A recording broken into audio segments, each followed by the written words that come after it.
Good evening, everyone. Welcome to tonight's meeting. Slight feedback. Pitch perfect. Feel like it's a Glastonbury set. Lovely, nailed it. I am Councillor Helen Rowbottom. I'm the chair of this meeting. A few housekeeping points before we begin. This meeting is being live streamed on YouTube, so just by participating, you kind of consent to being recorded. And if the fire alarm sounds, I've got it, I've nailed it now. It's actually back through here that we go through to Riverside Gardens. And just to remind everyone to introduce yourselves when you're speaking for the benefit of everyone online.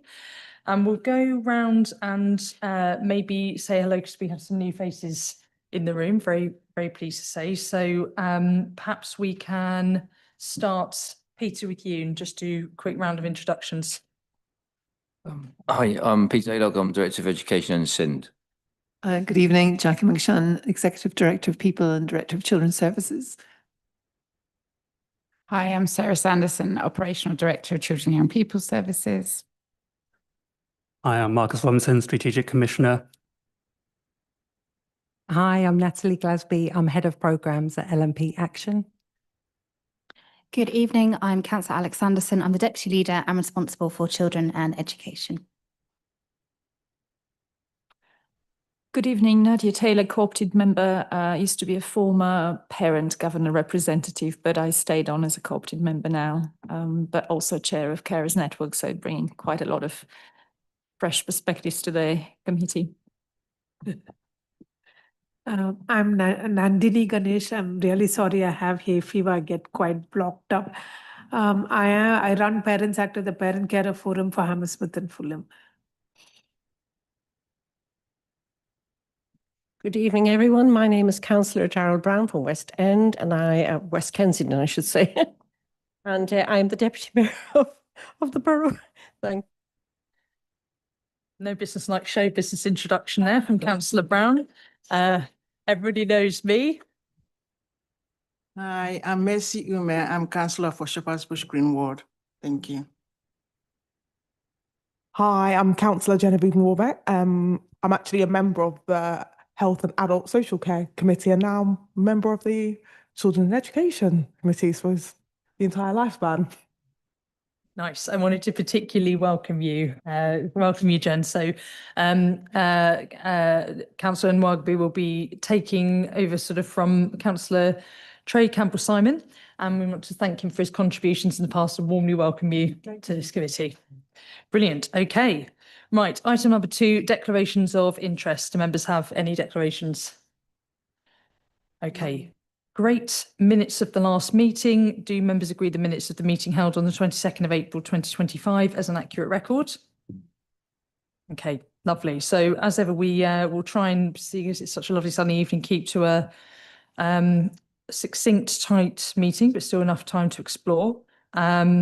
If anything, I'm delighted this is the first air-conditioned room I've been in today, so I'm a little bit tempted to stay longer, but don't worry, we will keep this succinct. So first item number 4, Summer in the City. Could I invite Marcus Robinson and Natalie to give this section of the report?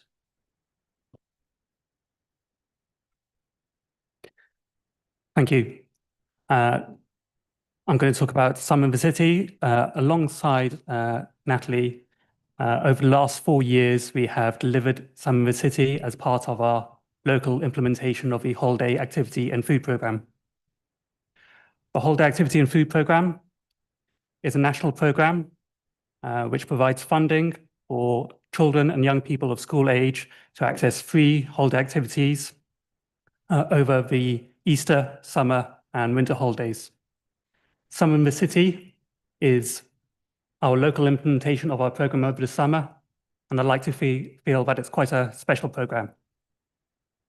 Alongside the government funding, the council puts in some additional funding, and that allows us to provide some support over half terms, allows us to extend the provision to reach other vulnerable children other than those on free school meals.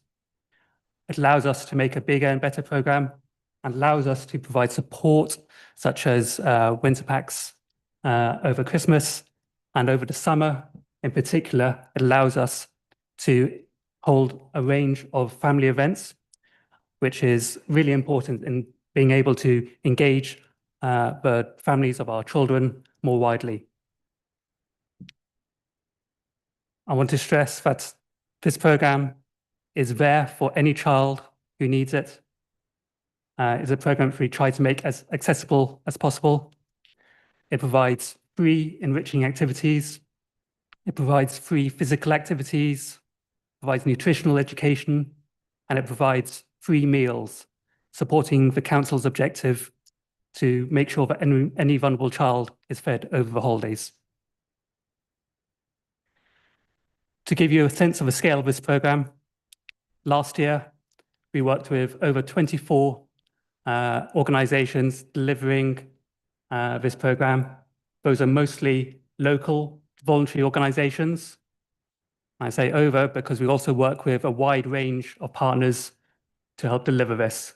So there's an extensive range of people and groups and departments which help deliver this program every summer.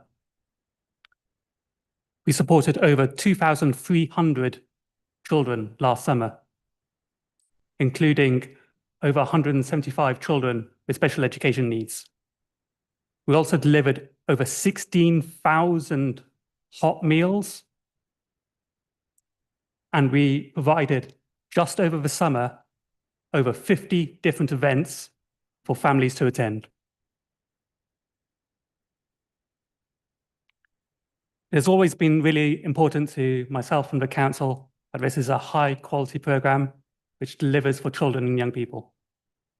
I'd say that over the last 4 years, we've worked really hard with our providers to make sure that we just have excellent provision, covering the North, Centre and South of the Borough, covering a wide range of activities, and making sure that that provision is not only high quality, but it is inclusive and accessible.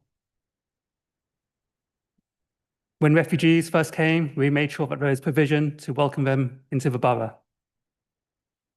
Over the last, couple of years in particular, we've really worked hard to ensure that the accessibility for children with additional needs is better than ever.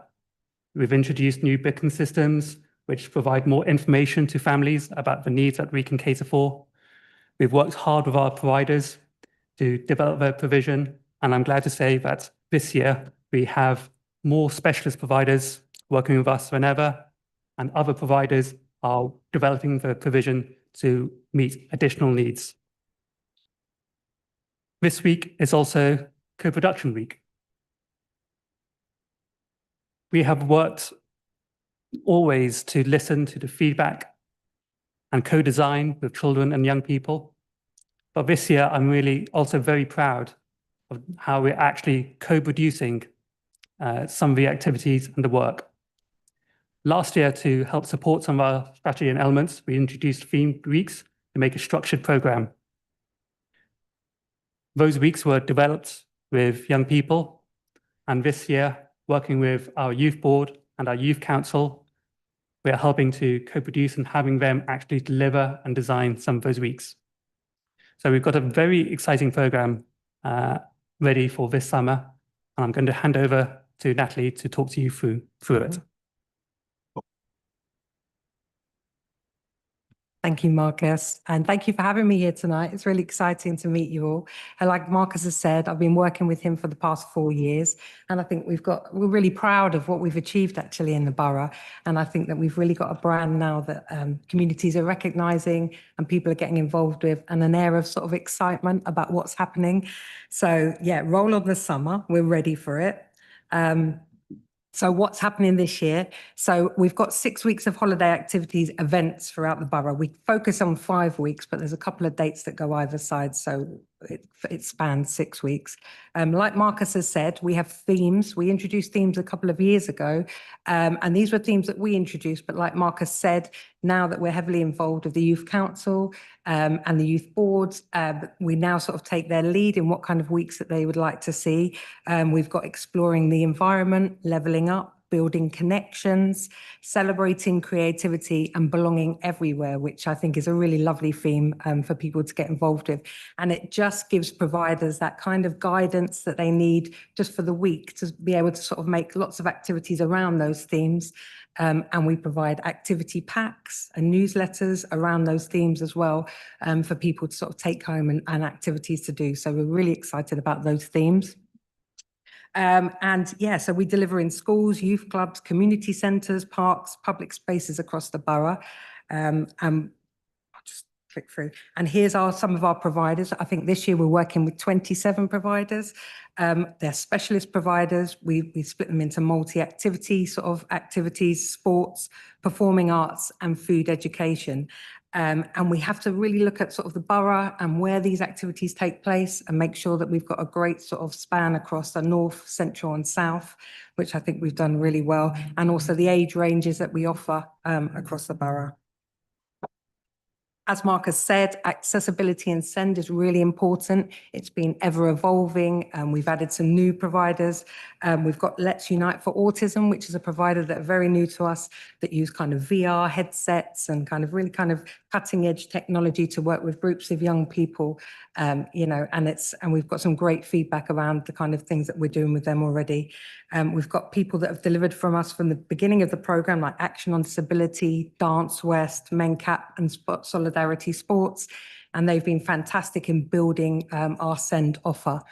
What we do say to all providers that come on board is that all of them have to have a level of support for SEND young people. What we do is we've got a great booking system that we've used for a while now called Plinth. And Plinth, you put in your kind of accessibility, what you can offer, so parents can actually search on that. So for whatever level of need that their young people have. So we think that that's a great addition to sort of really helping and supporting parents with those challenges. We've got some great events for SEND young people in the borough. We've got a new one, which is a Wormwood Scrubs Pony Club, offering Own a Pony and picnic events. Noise Academy, a relatively new provider that do music production, that are doing events especially targeting SEND young people. That's supposed to say Dutch pot stories, offering storytelling sessions. Yeah, so we've got lots. And like I said, we really do focus on that kind of evolving offer and making sure that we're adding to that as we go each year. So yeah, some of the events that we've got over the summer, we've got BMXing at Wormwood Scrubs, boxing, we've got a climbing hangar that's new. So we really are kind of looking at how we can get more young people in. I will say that using our Plinth system has opened up kind of booking in providers for sort of families that haven't accessed that before. So I think it's really shown that it's helping sort of families get to where they need to be for the summer. We've just got so much going on at the borough. Our Belonging Everywhere, that was co-designed with our youth board. And we've got steel drum workshops in Hammersmith. We've got podcast workshops. So as you can see, we've really tried to cover all the bases with young people to have a really sort of engaging summer and maximum impact. So this is just a breakdown of the borough. We've got 9 universal providers in the north of the borough, 2 SEND providers and 6 events going on over the summer. 7 universal providers, 1 SEND provider and 7 events in central locations in the borough. And then in the south of the borough, 7 universal providers, 1 SEND provider and 7 events going on. So we've really tried to sort of make sure that everything's covered over in the borough, and using our family hubs, which is great. We've been really involved with Old Oak, Tudor Rose and Stephen Wiltshire Centre with events there. And these are sort of kind of multi-generational events, really encouraging families to sort of get involved as well. So it's not just for young people, but really, you know, having that family feel. And then around our marketing, we've been using our website updates. So everything is pushing everybody to Plinth, our booking system, because everything is there in a really easy format for parents to book with. Social media posts, we've got a half video going to be happening. And then we have some brochures that go out into our family centres. We have vinyl banners displayed around the parks, flyers. We've got magazine article. And some of the resources that we'll be using is a cookbook. We have a Summer in the City cookbook with lots of recipes for families. Weekly themed activity packs, I mentioned that before. And we've used a sort of food education platform as well. So really supporting one of the deliverables for the DFE, which is our food education. So I think, our community day, how can I thought that was it? But yeah, our community day, which is a really big event and it kicks off our summer. We're really excited about it. It's on Saturday, the 19th of July, and we've sort of linked in with Hammersmith and Fulham's Community Day. So we're all there together. It worked really well last year with a sense of community, lots of people coming to find out about what they can get involved with in the summer. We've got DJ performances, we have inflatables, we've got so much happening. We have our Lebanese food truck that comes offering free food for families. And we usually see about 300 to 500 people throughout the day. And it's a really great event. So I would invite anyone that can make it to come down and see us there. But it's a really worthwhile day. And yeah, I think that's it, Marcus. Yeah, thank you very much. Any questions? Amazing. Thank you so much. It's so good to see this year on year just get richer and richer. It's absolutely spectacular. I was thinking when I was younger, my parents sent me off to holiday Bible week for 2 years in a row, despite the fact that we weren't Christians, or in fact, I hadn't even been christened. But this is in stark contrast, absolutely phenomenal. So opening it up, anyone want to observations, questions, thoughts? Maria, I saw your hand first. Okay, that's where I shall come.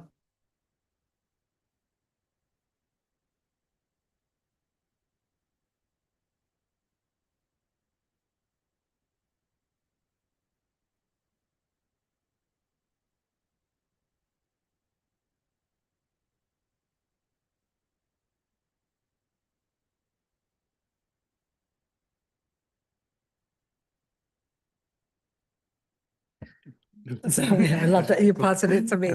It's just that it's about access, really, the levelling up and making sure that young people have got sort of access to different things. And it came from the youth boards, and we've just tried to put in things that sort of kind of really just sort of engaging things. They wanted sort of access to things like BMX, because that, I think it came from the last Olympics, I think it was, that this kind of just access to sort of different activities that could, level up in terms of access to opportunity, really.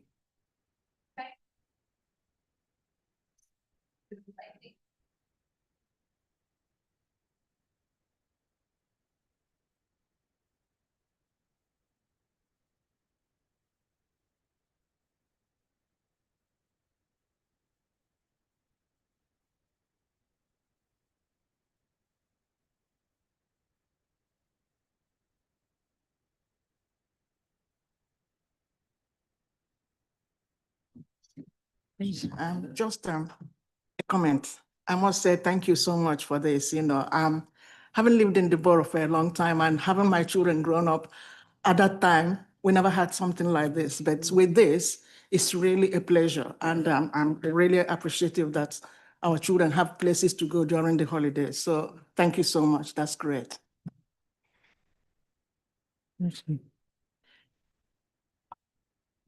Nadine? Yeah, it is. It's a brilliant scheme, and I think Parents Active used to contribute to that booklet before, trying to make it more and more accessible. Now we are not asked, so it's okay. I think you made it accessible. Are all the activities going up to 25? And will you make it clear which activity won't go up to 25? Because that used to be a bit of an issue before. Yeah, so all our providers have their own age ranges. So obviously there's some providers who just work with primary age children. And it's really working with the providers about what is a suitable age range for that provision. But again, if you go to our booking site, Plinth, we make it very clear on the age ranges that we can accommodate. And in particular, all our specialist provision goes up to 25. One more question. I mean, are you doing the physical booklets which you're distributing, or everything is through Plinth? Yeah, so we do sort of print a number of physical booklets to go into sort of children's centres and some locations, but we sort of push everybody to Plinth, yeah. And the it is website, accessible. yeah. It's accessible, and I should say that if any families are struggling with that, they can contact providers directly still to book, or we can even book people on manually. And one more last question. You mentioned MenCap. Actually, it should be Hammersmith and Fulham MenCap if it's a local provider, because you have national MenCap as well. So Okay, just I'll for note next that. time. Thank you. Yeah, I'll put that down. Thank you. Nadia.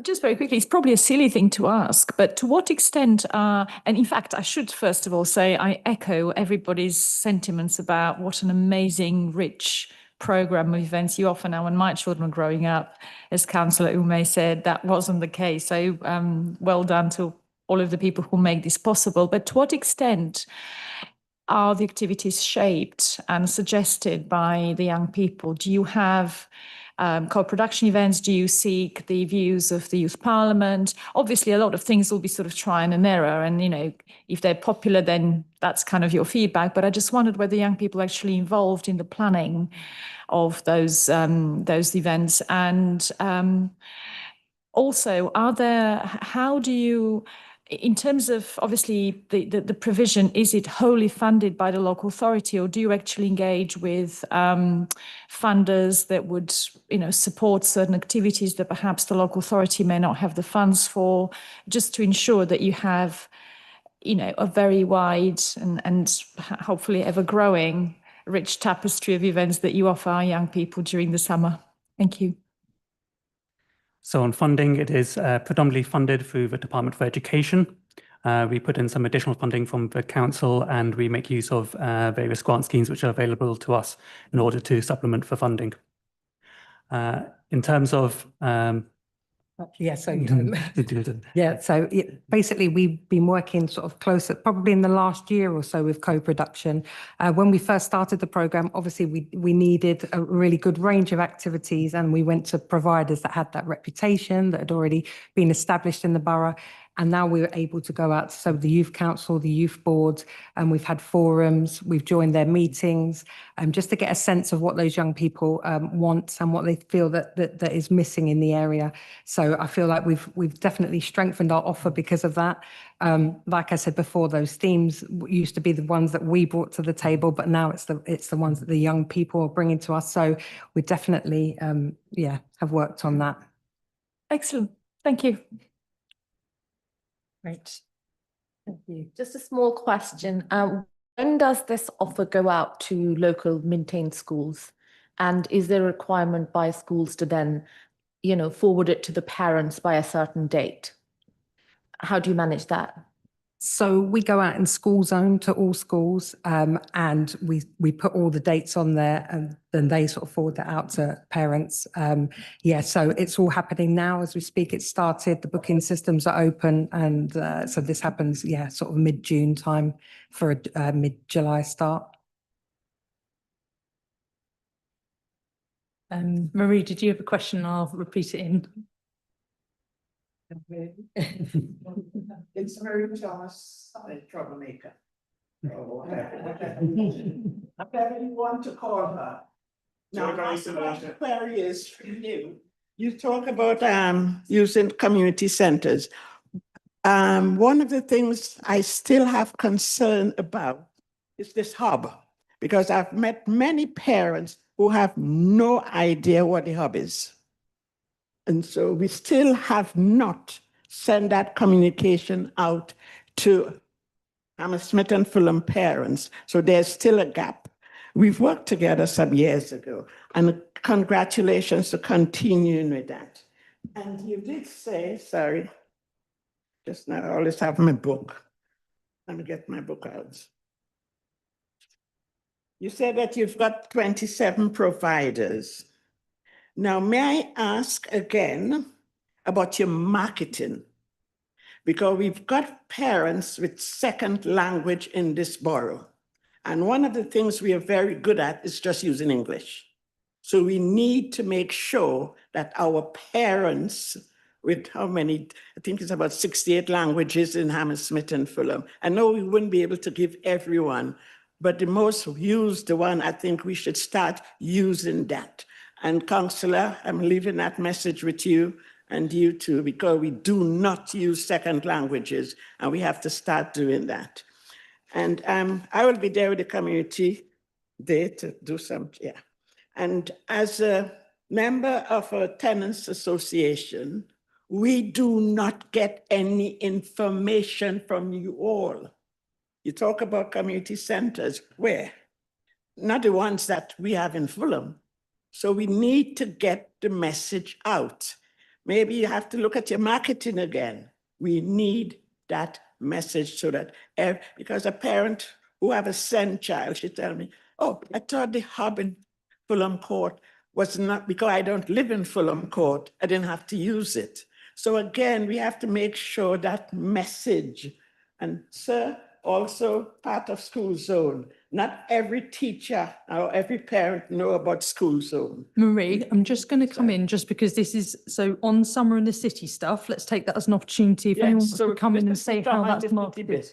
Because we need to get it outside. Let's find out how it's been marketed. Do you want to pick up, Marcus and Natty? Yeah, thank you for the question. Marketing and making sure that it's as diverse as possible is really important to us. This year, we put in a piece within the Leaders magazine, which goes into every household. As I said, we also make sure that it's visible on not just on our website, where often you'll find it's half our front page over the summer, but actually visible throughout the borough through banners. Another aspect is actually the importance of our providers, and actually working with the 27 providers. We are very keen that we work with providers who reach into a wide range of communities. So we've worked with providers which we know are very well connected with local communities, such as Somali communities, in order to reach our audience, and especially reach audiences who might not be regularly visiting a council website. So yeah, there's marketing which goes through schools, directly to people's homes, as well as through people who are connected to the communities. Every year we try to improve the marketing, and we're always welcome and open to making improvements. But we always try our best to be as diverse as possible in our reach. Awesome. Thank you so much. Would anyone else like to come in with the riposte? Just to say on that, Chair, obviously all the information is available on our website, which is translatable into something like 128 different languages. So it is widely available. I think something I'd really like to make sure is noted here is this is such an unusual offer. I think we have got the best offer probably in the country in terms of what we do for our holiday activity programme. We do have money from HAF. We've got teams who are very, very good at getting grant funding to prop up some of this work, but we also put in a lot of money. It's a significant piece of investment that we have to have a really transformative programme for young people across the borough during summer. I think I've just had a quick Google and it doesn't look like any of the surrounding boroughs do anything like it.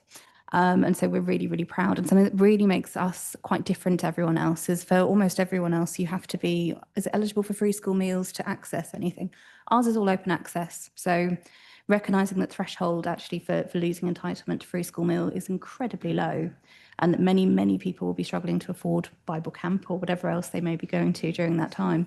We want to make sure we've got an offer that is there for everyone to support them as everyone struggles with cost of living. So that is a really, really unique and special thing about our incredibly diverse offer. So thank you for recognising it because we're really proud of it. Thank you. Awesome, thank you. Cannot be more clear than through everyone's doors as well. Right. Is it burning, Benito? Is it a critical burning question, may I ask, or are we?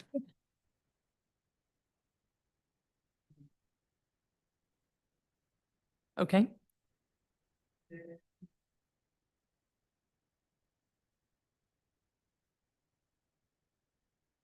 I don't mean money-wise, and it's children are really spoiled in summer.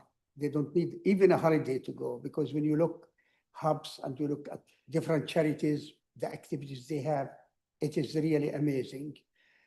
But my problem is, as well as my colleague here, is the communication. You want to see new faces of children in those activities, because it seems to be the same children. They are following those activities, but others, they don't know about it. I wonder how much the schools are playing part on introducing those programs beforehand in April or in May, and let the parents know about them and make up their minds. And I think we'll take this offline. So Chair, I'm not- I can do a very Yeah, quick response yeah, to please that. I do, think we please see it do. as a really good thing that students want to come back year on year. They've got so much out of it, they want to return. Also, although this is open for everyone, it is primarily targeted at our 6,000 odd young people who are on free school meals. And so we will see them as they age through the system. So I think we would see it as a very good thing that people are returning, that they're enjoying the activities not so much they want to come back year on year. We are targeting it at people who will benefit the most while still making it accessible to everyone. But as has already been very adequately answered by colleagues, this is very widely marketed. Marketing has grown every single year. It used to be my standing question when I was chair of CPAC. It's been something that we've really built on of how do we make sure that as many people as possible know about the incredibly rich range of activities. But please, by all means, go and shout this from the rooftops to your communities, because if people are entrenched in their communities, they'll be able to send that message so much more than a council newsletter will. So thank you so much for spreading the message of it and all the brilliant stuff that we do. Thank you. Thank you. Sorry, Helen, I'm comment. going to wrap it actually, Benita, just for time. So I'm going to move us on. So thank you so much, Marcus and Natalie, for coming in. Really appreciate it. And I will discharge you from duties unless you have a deep passion to attend item 5 onwards. But thank you so much. Looking forward to it. I'm going to be there on the 19th to observe. So really excited. Thank you. Brilliant. Thank you so much. All right. Moving us on. Item number 5, co-production in children's services. So may I hand over to Jackie McShannon to present. Thank you. Thank you very much, Chair. So we've provided a very extensive but hopefully accessible report that really details our co-production. I think the key phrase that I want to take from the report for you is that children, young people and their families are seen, heard and valued in Hammersmith and Fulham. Their participation is, and I'm going to be slow down, widespread, immersive, high profile and influential. And it runs through everything we do, whether it's from those thousands of everyday conversations that take place with our staff and our children, through to developing strategic policies and influencing practice at our front line. So we are very proud of a record of open, honest, iterative conversations about our resources, about programs such as you've just heard about, our Summer in the City, which I think has been extensively co-produced with lots of different stakeholders. But listening to and working with people to develop and improve our services is very much a key priority in our partnership approach and our continuous improvement.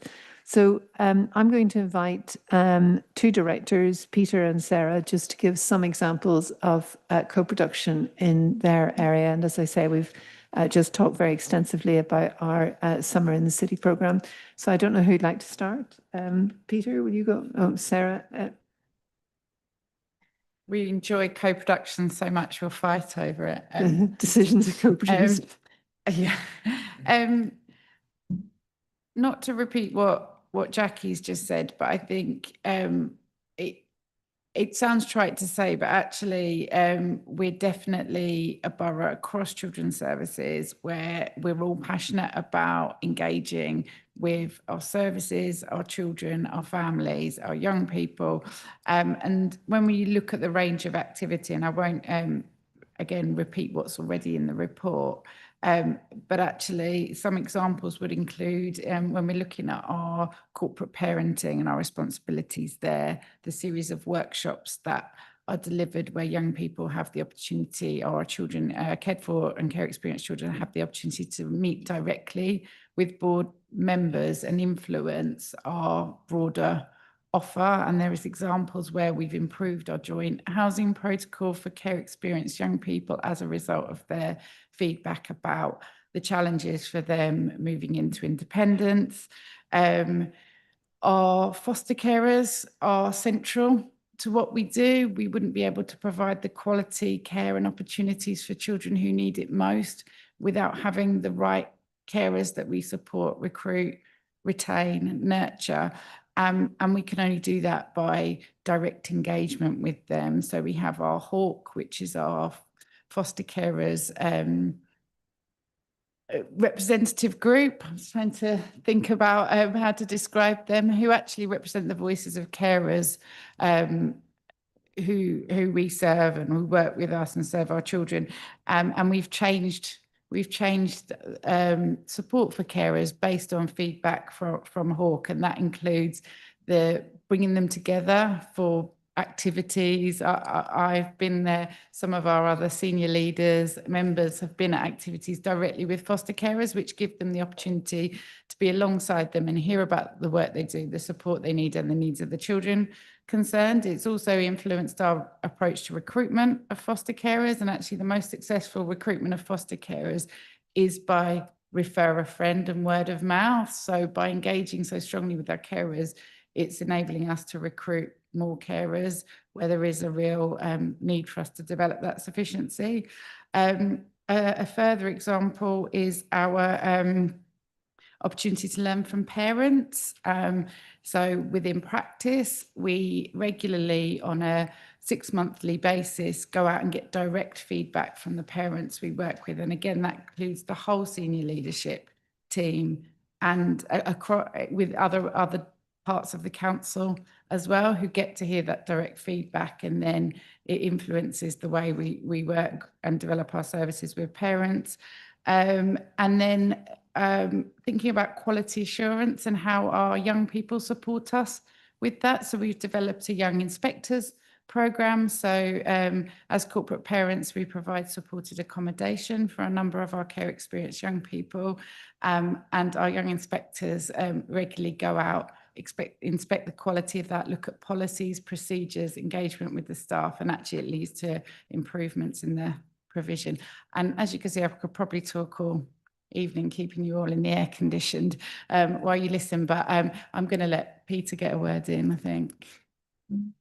Thanks, thanks, Vicky. So I think I was thinking about how to talk this through. I suppose in the last sort of 3 working days, I think I've had 7 different meetings with him, which have involved one version of co-production or another, and I think that probably tells you the kind of how important it sits within education send.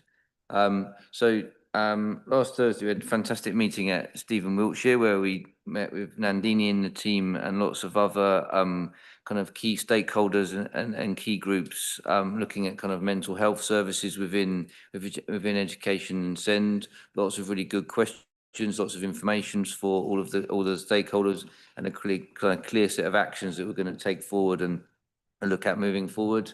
Another one of the meetings that I've had was with the unions, which is always interesting when you're talking about co-production and you're looking at kind of the impact of things in schools, etc. But probably the most important one was looking at the youth council priorities, the presentation that they're going to bring through to full council in a few weeks' time, and how they've kind of really acted on those priorities and how they've done a brilliant job of holding officers to account in terms of what they wanted delivered and what they want to make sure happens and kind of moves forward. And hopefully we'll be bringing through things like the youth hub, which will sit alongside the local offer and sit alongside the send offer and the family hub's website as a very specific kind of youth hub area. And they've also tasked me with some work around the employment team and some other bits and pieces. So it was a really good set of meetings, which gives you a bit of an idea of how kind of co-production very much sits as core of what we do. Thank you. And if I just finish with some examples of outcomes. So some of these are very concrete and tangible, like the carers, young care leavers hub, which is a building designed with young people by them, and it continues to evolve. Teams such as the transitions team, which we've presented on, in fact, are going to present on later, came about as part of that co-production. Sarah's talked about some of the developments in foster care and the way we support our foster carers using different models. Some activities such as young interviewers who have, and young inspectors. We have young people on our interview panels for key posts, and some strategic outcomes such as the early intervention strategy, the whole shaping of the family hubs themselves, the way the services that are designed and delivered in family hubs continues to evolve as part of the Family Voices programme. So we're not saying we get it right all the time. We recognize that there's always more to do, but it's very much embedded in everything that we do. Sometimes we do have to make decisions. We actually have to deliver a program. Nadia talked earlier about the activities. We sometimes have to start somewhere and we get feedback on, because actually it doesn't all happen in a room. But nor does it happen with one cohort of young people or one cohort of parents or one cohort of stakeholders. What I think is so important here is that it's so extensive and it's so immersive. And you know, there are one-to-ones happening every day. Our practitioners are out with young people, children and families in communities, often designing bespoke programs of care for them. That is part of co-production, as well as sort of the set pieces, including our youth council. Our youth council have just launched a wonderful live set of podcasts, which we're promoting. So it doesn't stay still. It's not static. It's very dynamic, and it has changed hugely in the last 5 years since I've been here. We've got more to do. We're continuing to look at our speech and language. We are looking at our children's social care reforms. We're looking again at family voices and how we're developing that, and the holiday activity and the food programs. So that's basically, this report is giving you a flavour of everything we do, and the fact that it is very much a thread that runs through everything we do at all levels. So it doesn't belong to a person or a post. It's absolutely embedded in all our thinking. Thank you. Brilliant. Thank you very much. I didn't realise you had on co-production on interview panels. That's really evolved. That's really cool. Questions? Nandini. I mean, we do appreciate the co-production efforts. I think that's brilliant, and it's really grown over the time I've been with Parents Active as well. My only question is, how do you monitor outcomes? I mean, you co-produce and we are all your partners, and we do meet with you and we also work with you. Sometimes we need to feel the outcomes as well. Though we enjoy the co-production, sometimes we're not very clear whether we are getting the full outcomes of what we co-produced. And sometimes we feel there is a point where we are not traveling with you a little more, and sometimes it stops at a point. So how do you actually, tell your production partners about the outcomes you're achieving as a result of co-production? Well, I'll hand over to Peter in a moment, but for example, we brought the SEND outcomes framework, which our children and young people with special education needs, disabilities had developed, and we brought that to a previous CPAC. So there are lots of different ways, Nandini. Sometimes it's one-to-one feedback. Sometimes it's in the examples that I've described, the youth council, the development of the family hubs, you know, that they continue to evolve the range of activities. In the HALF program that we heard about, you know, what was offered 4 years ago is not exactly the same that's being offered now. So some of it's evolved. One of the features of it being embedded is, you know, if it was just one activity and one person, you'd be able to look at it, but actually it's what we're doing all the time. So some of it is in discussion, and I think I remember you saying that there are lots and lots of conversations all the time, and actually we can't feed back on every single one of them, because it's something that sort of insinuates its way into a way of thinking. It's about a way of thinking as much as the outcomes. But I think the examples I've given, and there are more in the report, speak very well to us monitoring and checking. But we also need to keep evolving, keep processing. But I think involving also partners in key strategic meetings, such as you're involved in, is another way of being able to allow people to ask the questions and to have that governance very formalized. But that's just one bit of the picture. I don't know if Peter and Sarah want to add on, if there's anything I've missed. Just a very brief example, Jackie referred to the Care Leavers Hub earlier, and actually I've referred to our young inspectors, and to combine the two, we've had our young inspectors go into the hub and tell us what we still aren't quite, isn't quite right for them, and what they would like to change. So, and there's from the very small changes, like how the furniture's configured and the colours, which I was complicit in supporting them to choose in the first place.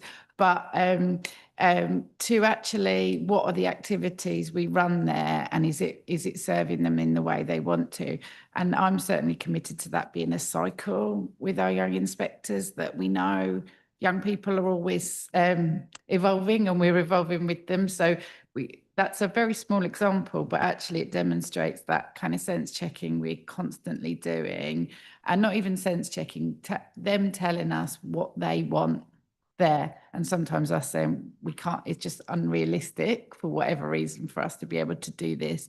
But how about we think about what we can do instead?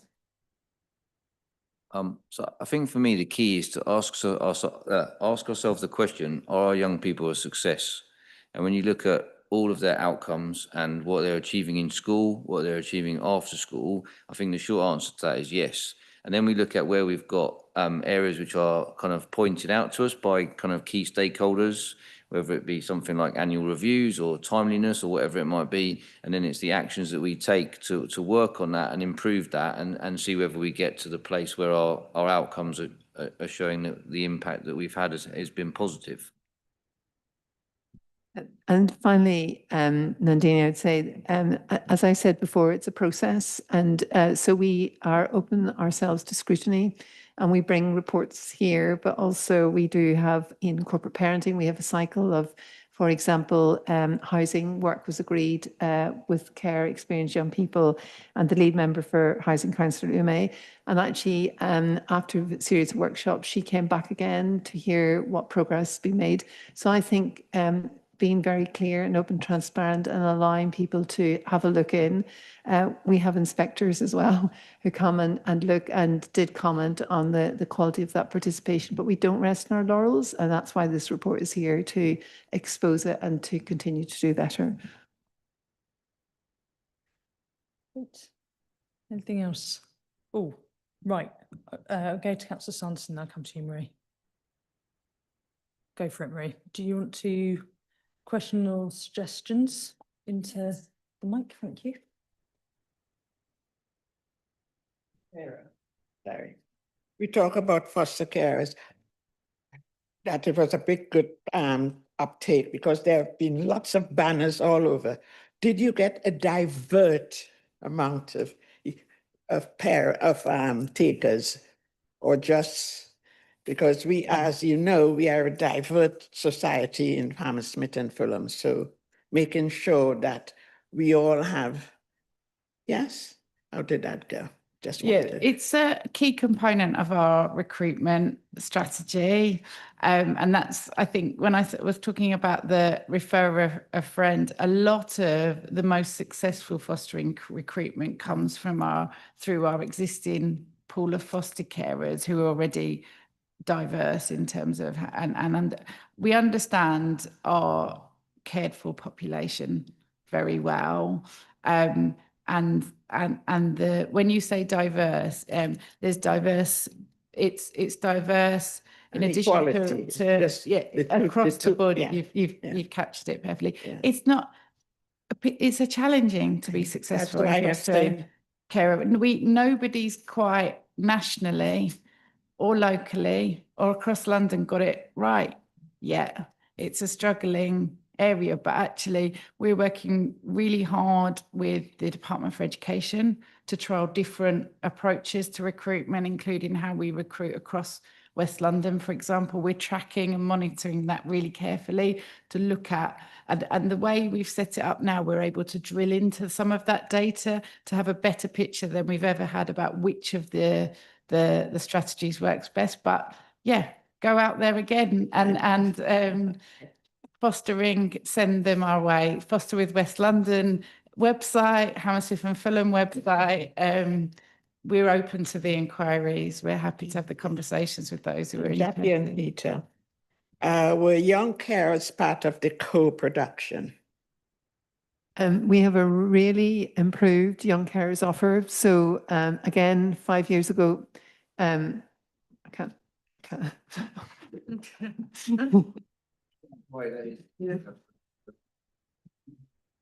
ahead. Yes. So there's been a really intense focus over the last 3 years on improving the offer. the uptake, the involvement of young carers, and they are involved in discussing what they want and how they want their needs met. And they, for an example, they want a range of bespoke programs, but also they want to be able to access universal services. So I think I'll ask Sarah to say a little bit more about that. But that's, again, very dynamic. One of the things that I love about here is that senior officers get involved, and it's not something that is delegated to a particular officer or further down. Actually, you very much see people at a very senior level rolling their sleeves up and talking and listening and getting involved in all sorts of activities, whether it's climbing or canoeing or falling into canals. Sarah? It's funny Jackie mentioned that, because I've heard today how oversubscribed we are for our residential we run with our cared for children over the summer, and the fact that actually we've got so many staff members who want to come along and be alongside. We've had to say no. We've got no room for all of you. So. You know, and the young carers have also got a trip away, a camping trip. And I was actually talking to some of the staff last week about all the equipment and things they're taking with them. It made me tired thinking about it. But it's, I think it's really vibrant, the offer. But I think those opportunities to be alongside them, rather than doing questionnaires, rather than talking to 2 or 3 children, actually talking to them when you're there alongside them impacts all of us at every level. Charmaine is brilliant. Yes, I will. Thank you. Thank you very much. Councillor Afzal Khan. Oh, did you have anything subject specific? Okay, so Councillor Afzal Khan. Yeah, so I just wanted to make a comment, and that is that I absolutely agree with the fact that everything is really co-produced and it's embedded in the way you run things. I think, to answer Nandini's question, perhaps, is it possible? And I know it might be difficult, because the feedback loop in the way you run things is quite extensive and comprehensive, and it's really embedded in the way you run things. But if you were to take advice and, you know, co-produce something, and something comes up and they say, okay, let's introduce this, and then you decide to take it on, maybe if you can just highlight that and say, these are the recommendations that came up, these recommendations we decided to take up because they were practical, fit our budget, blah, blah, blah, or these ones we will consider going forward. I think that would make it a bit more transparent in terms of how the co-production is actually working, because it is working and it is embedded and the feedback loop is fantastic. But I think in terms of making it a bit more transparent for everyone to see, that would be very helpful. Cool, thank you. Councillor Sanderson, then I Thank you can very much. Nandini. Well, always happy to take feedback on board. I think the challenge with some of the outcomes is some of them are very tangible. So setting up a transitions board. I mean, the housing thing has been so lovely on a number of levels. And just for real clarity, that was our care experience young people. We have, I think, again, keep on saying this, the most generous offer in the country around housing for our young care experienced. But we realised that although we were providing lots of houses and lots of flats for them and giving them a setting up home fund of £2,000, actually our young people told us that that wasn't enough. And so that has now moved to £3,000. So they had more money, but even that was being swallowed because you have to pay for flooring whenever you move into a new flat, which, as it turns out, is really expensive as someone who is doing up a property at the moment. So what we have done is every single new flat that our young people are moving into, the flooring is done. And we've also, for the next few years, got white goods sorted for them as well. So it means they can spend that money actually setting up their home so it feels like theirs. So they'll have more successful tenancy as a result. So it's a beautiful, very tangible outcome. But one of the things that really stood out to me was one of our young people, we were talking about it in passing, and he'd aged out. He was, I think, 26. And he just said, this is kind of under his breath, so I was standing next to him, God, it's so good to know that what I said mattered. And it was just this incredible moment where you just thought, oh, this young person who maybe hasn't been listened to that much got to really, really feel that their voice not just mattered, but had made this massive transformational difference to not just him, but all these other young people around him. So we are very focused on reporting about outcomes and positive things that we do, but I think we need to think about all the wider breadth of the reach of co-production and where that can really change lives in all sorts of nebulous ways that are harder to put into a report. Thank you. Great, thank you. Nandini. Yeah, I tried to ask more, but you answered it and beat me to it. No, I was also trying to second what you were saying, rather than just list parents active and partners in change. It'll be nice to just say one or two more things in your next reporting of what you did with parents active in terms of co-production, what you did with parents active, possibly what you couldn't do, and say similarly for partners in change. As best as possible, but I do agree your point. It's nice to get those kinds of feedback as well, but yeah, that is just a suggestion. Thank you very much. Thank you. Great. Okay. I'm going to move us on to our final item 6, preparation for adulthood in Hammersmith and Fulham. I'm going to hand over to Peter to present this.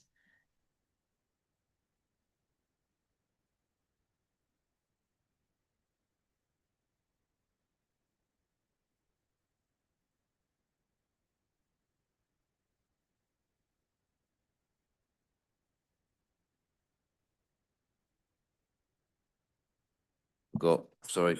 I'll start again. We're very quick. So the key part of our PFA plan is that it links in with our SEND strategy. The key element of that is to strengthen the young person's voice in their own transition planning, and it's highlighted there in the kind of report the key ways that we're looking to do that. So based on the work that we've done around co-production again and discussion with families and children, there was 3 key areas that we needed to focus on. These were around workforce, pathways and provision. The key thing that this did straight away was lead to a significant growth bid to implement a transitions team, which was really, really important. And we developed a pathway plan, which is available and accessible to all. And we worked on a significant amount of co-production with professionals to start with, and then families and young adults to support them with the right provision for young adults transitioning through the services. We've then had a couple of key actions kind of moving forward and kind of next steps that we're kind of really focusing in on. This is firstly around a permanent recruitment drive, which has actually been very positive for the 13 members of staff that we have in the team. A focus on placement sufficiency, specifically within adult social care, with key engagement with key stakeholders and partners, which is going to be very much our work for the next 12 months. Looking at the pathways toolkit, specifically around employment, expanding our consultation with young adults to mirror the strong relationships and partnerships we have with parents, carers and children, and implementing expansion of our travel training plan, which is going to be really, really key. I think the most important thing in this presentation actually is not anything I could say, but is the story of the young person. So if you look through the kind of last few slides, it really gives you the idea of Monique's experience. And obviously she's someone who's gone through our supported internship program. The internship program, and I should say these slides are designed and written by her. So I feel like I'm sort of presenting someone else's work, so I do apologise. But the internships are designed for young people between 16 and 25, specifically with an education, health and care plan. The programme requires 4-day work experience and then 1 day of learning in the classroom. You can see some of the ideas here that she had the opportunity to take part in. Firstly, in Hammersmith Library, which is a great institution, and operating as an assistant. And you can see some of the fantastic stuff that she's done there with some of the children, etc.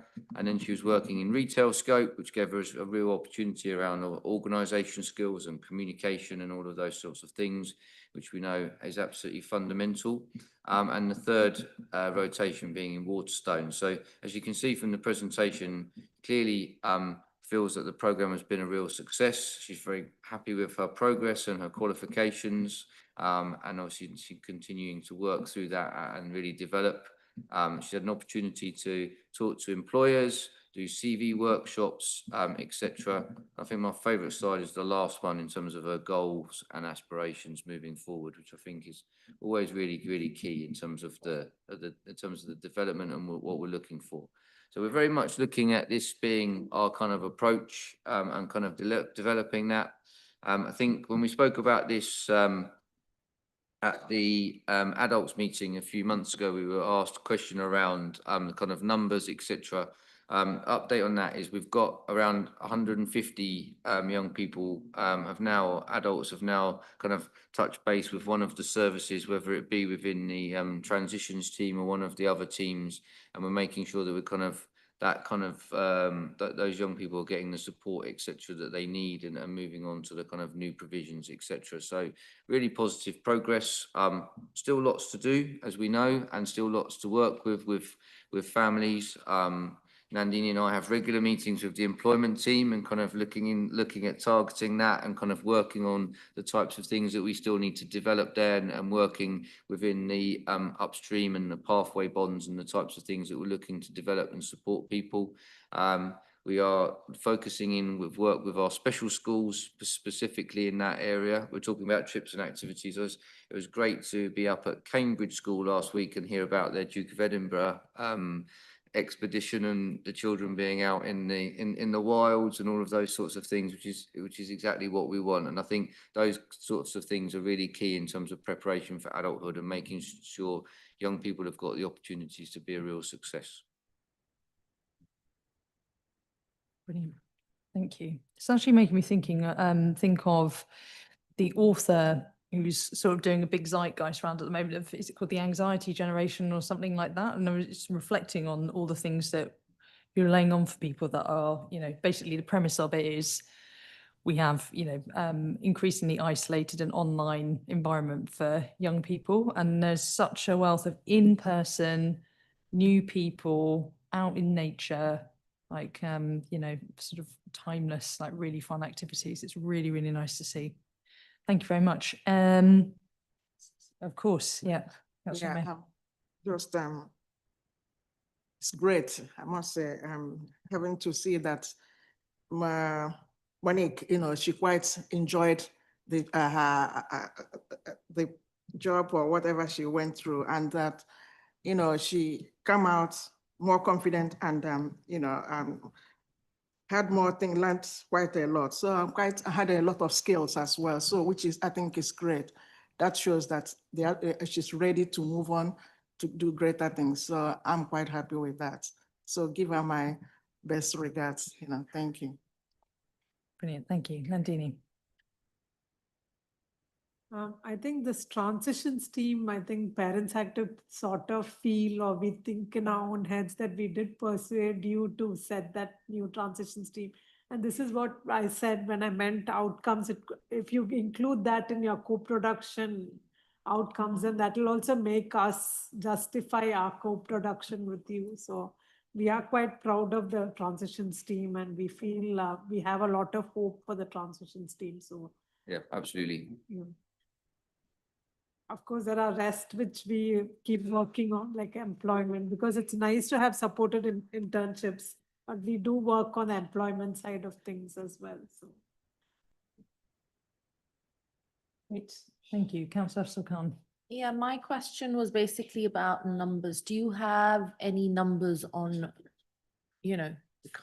how many placements that might be there that you have looked into for these people? How many people have been placed? It would be good to get an idea of, how the protocol works and how these pathways and how many of these pathways were defined, or how many offers were taken up. In relation to which pathway? Yeah, exactly that. So there's so many pathways. So to evaluate any one of the pathways, it would be good to have numbers, some form of, numerical evidence of. So Monet is one example. Is that, sorry? The girl here was her name Monet? So in terms Monique, of in terms of the supported internship pathway, yes, it's very much pupil led. Okay. So we don't We don't want, we only want to put the right people onto the right pathways each year. So the supported internship can be in the region of about 15 pupils up to about 30 per year. It's a 1-year program. And then obviously the young people would then transition into other types of employment or other types of apprenticeships or supported apprenticeships as moving through. As I was saying, in terms of the adult social care pathway, the transition team are working with approximately 150 people at the moment in terms of what their provisions and their placements will be. And the key action for us moving forward, because this team has been in place for is it about 6 to 9 months, Jackie, I think? Yeah, about a year. So we're looking at what that, because they're working with them now in terms of the transitions, and then that will give us the data moving forwards. That answers your question. Yeah, that's exactly what my question was, that theoretically, the pathway seemed great, planned out really nicely. But it's good to have some numbers to see how many people are actually benefiting from them. Yeah, thank you.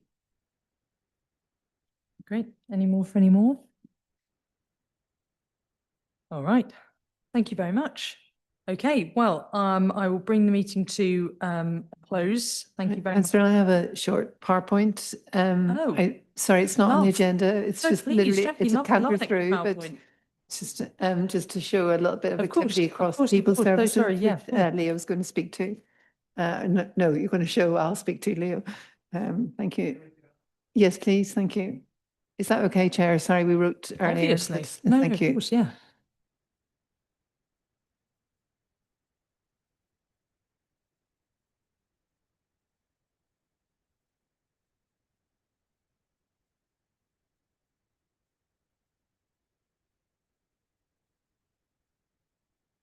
Thank you.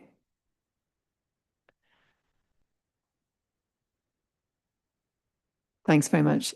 So this is just literally a very quick fly through some of the work that's happened in the people in the last few months. And Leo, if you go to the first slide. Very many of us were really proud and pleased to celebrate the 25th birthday of Parents Active. And we heard about a lot of the successes of Parents Active. Nandini's asked about those, and we acknowledged Parents Active role in developing, for example, the Stephen Wiltshire Centre, our family hubs, particularly our specialist family hub there, our transition service, the transitions team that you've just heard about, the support available to young adults as they reach adulthood, and the extensive employment pathways, both running and in development. One of the points we made was very much thanking Parents Active for their hard work and the contributions that they've had in ensuring the voices of children, young people and their families are heard in all the service developments that have happened since. And I've just named some of them. Thank you. Thank you, Nandini and colleagues. Just moving on. We had a visit from Minister Janet Davey in May, and she attended the Foster with West London event, which is hosted by Hammersmith and Fulham. And some of you won't necessarily know that the DfE have funded us to host a recruitment and retention programme, which includes the recruitment, but also the Mockingbird model of support. So it's a collaboration across 8 councils, and we're really proud to be leading on it. And like this, like Parents Active, and the discussions we've had about co-production, the emphasis really is on the involvement of so many stakeholders in developing successful services. We still have a long way to go to get the number of carers, foster carers that we need across West London. So everybody's support and involvement is welcome. And if we go to the next slide, we had Foster Care Fortnight and lots of range of activities. The theme this year was the power of relationships, and it was about the meaningful connections that can transform lives. Our fostering service were out and about in lots of different venues in the borough and had a very high profile and presence. And then I think finally, Leo, the next slide, we have at our Jack Tizard school, again, partners were involved. And yes, that's kind of... I've never been keener to approve an additional PowerPoint piece. There it is again. So I was particularly delighted because Ed Miliband had just avoided falling on my head. So So this slide, speaks for itself. It's very high up. And this is a whole innovation involving the installations of solar panels on the roof of our special school, Jack Tizard, to harvest energy. And that's going to be of benefit both to the school and to the wider community. And we were really pleased to host Ed Miliband, the local MP, Andy Slaughter, of course, our very own cabinet member, and our very wonderful head teacher from Jack Tizard, Francesca Smith, who worked with a whole range of people beneath the sort of bottom left-hand slide, officers from Children's, but also the climate unit, and above, beyond, to ensure the safe and successful installation of the solar panels. And Councillor Saunderson knows that I hate heights, so I think the thumbs up is you aren't there, Jackie, but I think you'd climb a long way up. Yeah, thank you. So it's just a taste of some of the work that we do that isn't necessarily part of our programme here. And one of the features of it is, as I said before, is so many people involved. The work that we do is informed by so many stakeholders, partners, both internal colleagues and community partners, and we're really grateful for that. So thank you very much. Thank you. Brilliant. It's really good to see that we're getting profile from your people kind of at, national, all levels are recognising the work and thinking it's worthy of visiting, because they don't visit everywhere. It's obviously top of our game in several areas. Really, really good. Can't wait to see where the double thumbs up turns up next. Excellent. Thank you so much, everybody. Thank you for coming this evening. And just to note, the date of the next meeting is a significant hiatus, 3rd of November. So yes, complaints about temperature, as staff have brilliantly said, will be a long, where will be other end of whinging. Thank you very much. Good evening.